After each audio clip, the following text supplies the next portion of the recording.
স্টিকারবিহীন bat দিয়ে খেলছেন লিটন কুমার দাস। এমন দৃশ্য সচরাচর দেখা যায় না।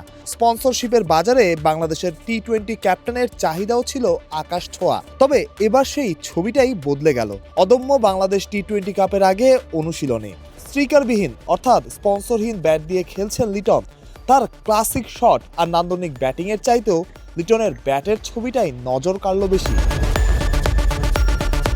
ভারতীয় কোম্পানি এসডির সাথে মোটা অঙ্কের চুক্তি ছিল লিটন দাসের। তবে মুস্তাফিজ ইস্যুর পর ভারত বাংলাদেশ সম্পর্কে টানাপোড়েনের আঘাত এসে লাগে স্পন্সরশিপের বাজারে। ওই সময়ই গুঞ্জন ছিল লিটনের সাথে চুক্তি বাতিল করতে পারে ভারতীয় কোম্পানি এসডি। সেই গুঞ্জনই সত্যি হলো পরবর্তীতে।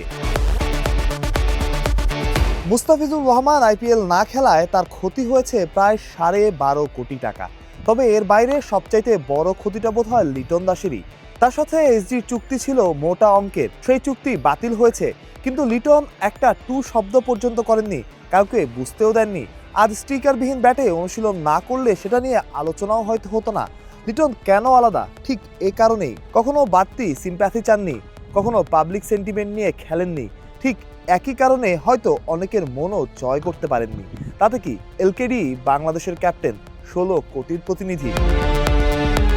পরবর্তীতে কোনো না কোনো প্রতিষ্ঠানের সাথে অবশ্যই হয়তো চুক্তিবদ্ধ হবেন লিটন। তবে মাঠের ক্রিকেট তো বটেই, মাঠের বাইরের ক্রিকেটের বড় একটা অংশ জুড়ে ভারত, তাই স্বাভাবিকভাবেই স্পন্সরশিপের অর্থ অনেকটাই কমে আসবে। তবুও এই লোকসান, এই সবকিছু ঠিকই মেনে নিয়েছেন, বাস্তবতার সাথে মানিয়ে নিয়েছেন ক্রিকেটাররা, যেমন লিটন কুমার দাস। দিন শেষে দেশই তো সবার আগে থাকার কথা, আগে থাকা উচিত। মাহফুজ প্রত্যয়, বিডি ক্রিক টাইম।